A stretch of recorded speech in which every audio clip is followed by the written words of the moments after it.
Welcome again, friends, to Oil Tech Pro, your one-stop shop for all the knowledge you need in the oil and gas industry. Today we'll be talking about the circulatory system. It's a follow-up to the rotary drilling operations, where we have talked about hoisting system, we have looked at the rotating system, and we are looking at the circulating system, so you can go back to our previous lectures on that. For the circulatory system, what does it do? Of course, you know, for your typical rotary drilling rig, you use both the hoisting, which is the lifting operation, and your rotating system that provides the needed torque and weight on the bit, and of course, your circulating system that pumps the drilling fluid, or what we call the drilling mud, okay, through your hole, and it runs through the series of pipes. The pipes we are talking of the Kelly, through the drill pipe, through your drill collar, and out of the drill bit. Okay, from the drill bit, it goes through the annulus and bound to the what we call the return line. And from the return line, it gets back to the surface. Okay, and from the surface, of course, it will hit your shale shaker, which is another important equipment we are going to look at.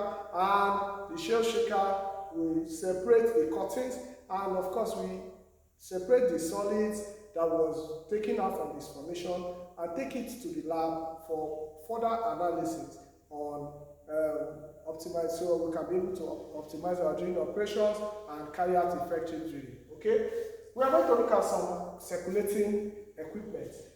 Among the circulating equipment we're going to consider, we'll look at the mud pumps. For a typical rotary drilling system, we usually utilize reciprocating pumps.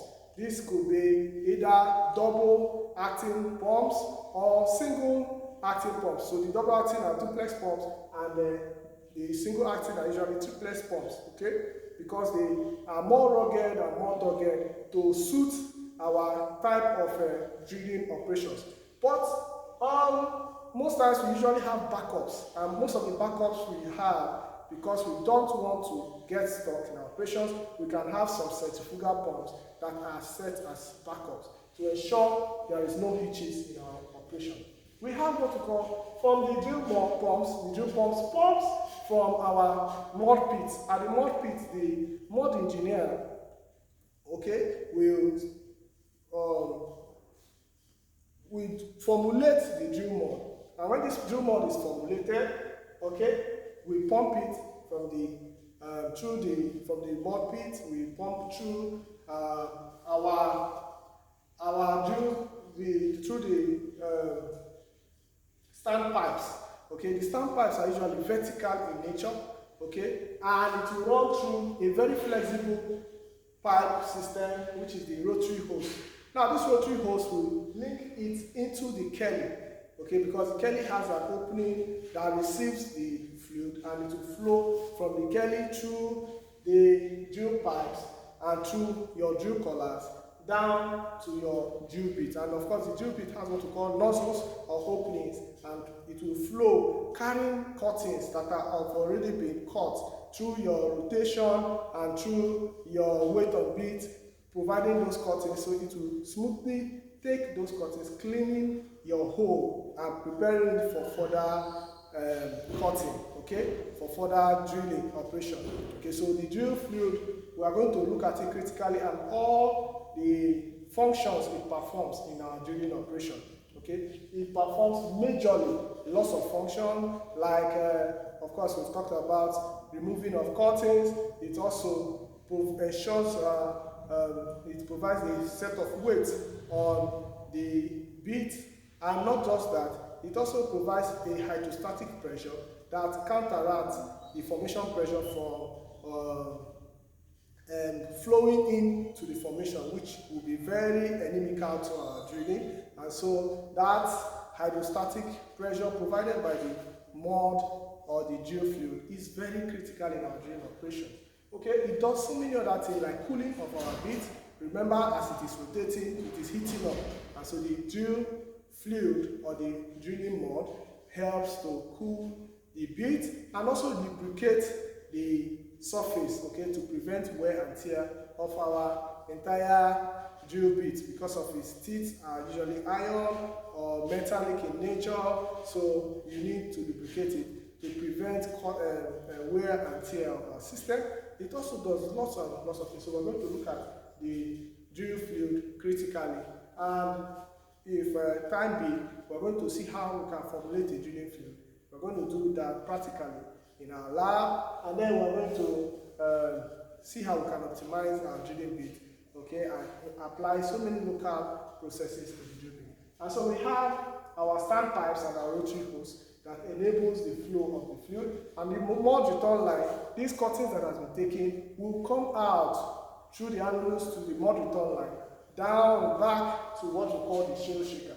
It's a piece of device that, okay, sieves the various fluids so that we can get back most of these fluids, because they are still useful for further circulation. So it's a circulating system. No part is lost. We reuse those returns, taking off the cuttings from the formation, and we'll take those cuttings down to the lab for further studies. Peradventure, there is excess gas in your formation. We can send it from the shell shaker to the degasser.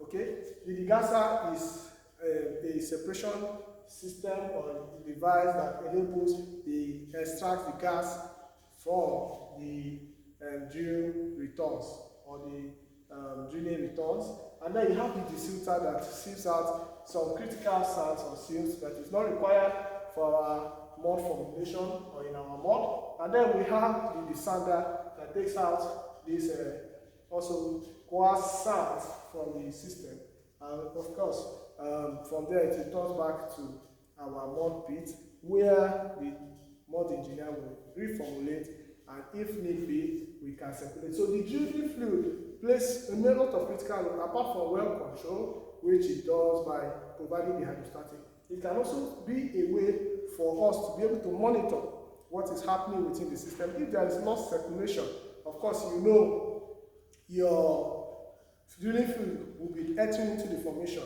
which is not desirable. Of course, what we need is for the drilling fluid, we formulate in such a way to provide a seal within the yarn wellbore formation to seal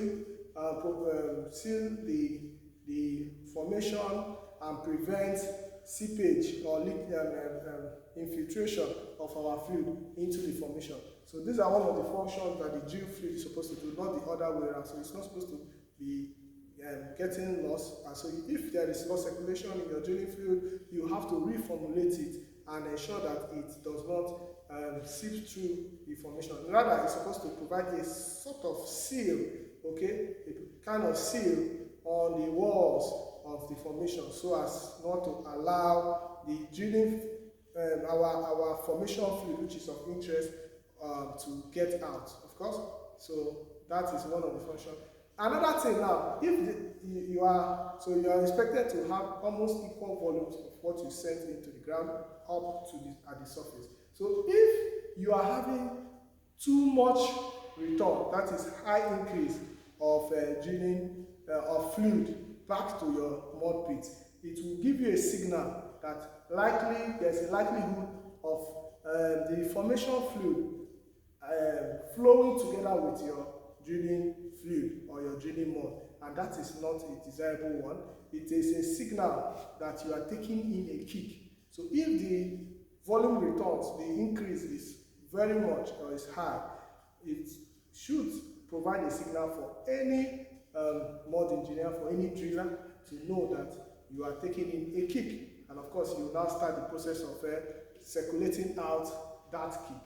Okay, and so you will now either know your primary well control system, which is your drilling fluid, is failing, and you may now have to do activate your kick prevention system using either kick circulation out or weight and weight method, depending on the one that is available within that, and depending on which one is more possible before you initiate your secondary, which is your BOP well control system. You try and recirculate out the kick and then get your well back on stream. All right.